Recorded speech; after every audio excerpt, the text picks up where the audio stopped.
What's up, everybody? It's your boy Slick Bits.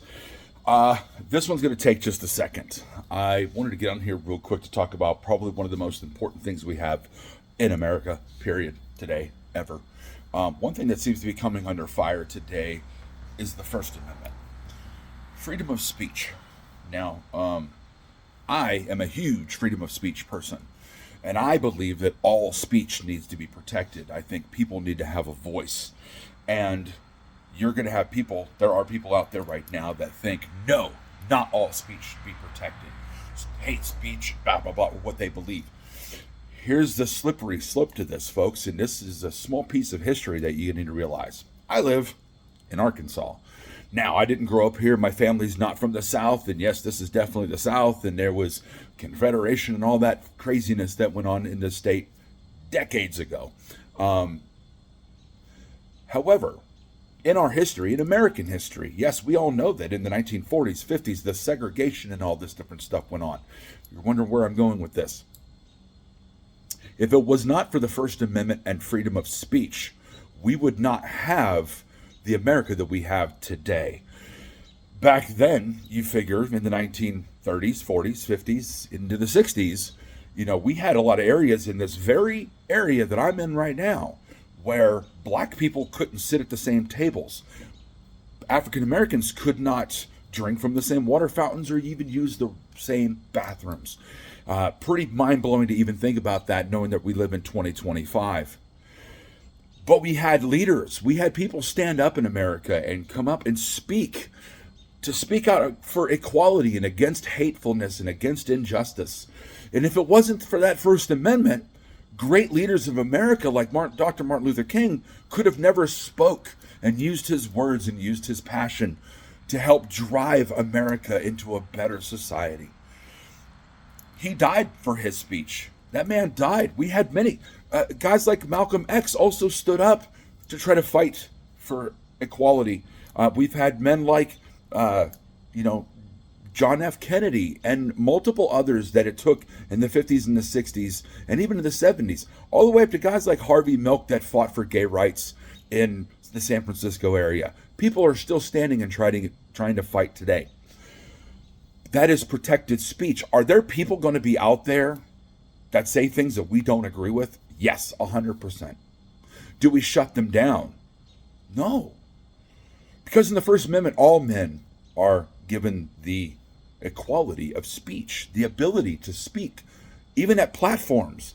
And we may not like it, and I may not agree with it, and I may not want to hear what this guy down here says or what this person over here says. But if you start shutting down free speech, what's next? Are we going to sit there and say that if a pastor at a church doesn't believe in gay rights or in homosexuality and he preaches parts of the Bible that speak out against somebody's lifestyle, that they are speaking hate speech and that they should be shut down? Are we going to shut down churches nationwide and tell pastors they're not allowed to preach because I don't agree with what they preach? No. The masses will flow and follow those that they truly believe in.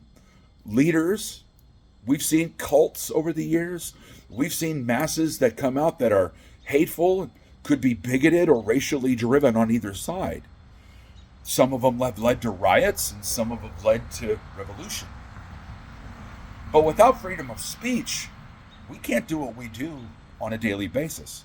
I can't get on here without freedom of speech because someone may not like what I have to say against any type of thing. I may sit back and say that, hey, in court, I believe moms and dads should be 100% equal, and that maybe dad should carry a little bit more weight if they happen to make more money, have a bigger house. But if I say that, there's going to be single moms out there that want to attack me because, hey, I don't agree with that, and that's hateful and this and that. Not everybody is always going to agree with what you have to say. But if everybody was in a giant echo chamber and we were all exactly the same and said the same things, well, there wouldn't be much progress because we would all just stay level and flat. To realize that things have to be said that are going to shock people. There are going to be things that are said that we see and do every day that we just don't agree with. But it's okay. And it's okay to disagree with somebody and their views It's okay to disagree with how they voted. It's okay to disagree with them. But it's also okay that even though that they do disagree with you, to still treat them like human beings. Still call them friend and coworker and brother and family member. Love is supposed to be blind. Truly caring for somebody doesn't really matter which box that they checked on election day. We all want the best for our neighbors. We want the best for society in general. Do we always get exactly what we want? Or do we believe that the decisions that are being made are best for everybody? Or is it best for certain groups that need to be maybe elevated or boosted here in society? Some people won't agree with it. Because again, remember, if it wasn't for free speech, hey, down here, all these restaurants would be full of white folks and the food would be really boring. I'm going to continue to preach for free speech till I take my last breath. I think there needs to be freedom of speech without censorship in the media. I think there needs to be freedom of speech on social media, in publications, and on the radio, in art, in music. It's freedom of speech, it's expression. You don't regulate what people are allowed to say. Do I have to agree with them? No.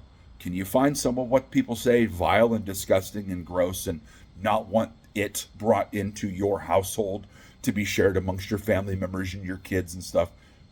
Yeah, it's okay. You run your household.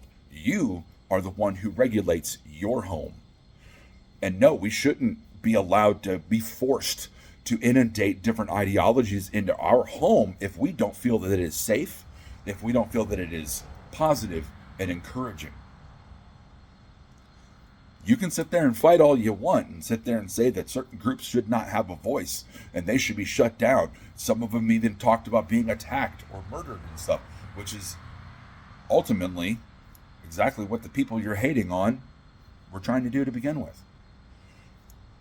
I'm your boy Slick Bits. I'm really just hoping everybody takes a step back, takes a breath, and understand the actual, not only the necessity of the First Amendment, the importance of it, but I think everybody needs to utilize it. You have a voice. I do, so do you. And that makes one of the greatest parts of this country. Because other countries, you don't get a say. Other countries, speaking out against your government could land you in prison or worse. And I'd rather live in a country where my voice matters, in a country where I can have a pedestal, where I can have a soapbox. And I think you should have a soapbox too. I think everybody should have a voice. Because your voice is just as powerful as the next guy who's trying to fight for something. Because you know what? If it wasn't for that freedom of speech, where would we really be today? We'd be still living 60, 70 years ago in a segregated America. And Lord forbid, Lord knows, none of us would ever, I know personally, I wouldn't, because I wouldn't be able to be married comfortably to one of the most amazing human beings who's not white. She's Korean. Or have a beautiful daughter who happens to be half black. It would be crazy and taboo in society like it was back then. And I don't want that. So, I hope everybody's having a fantastic day. We're now in February 2025. Let's all continue to lift each other up, see each other as human beings. And I hope you guys have a great day. Get on your bikes. It's about riding season. And that's my 2 cents. You guys have a great one. I'm your boy Slick Bits, and I'm out.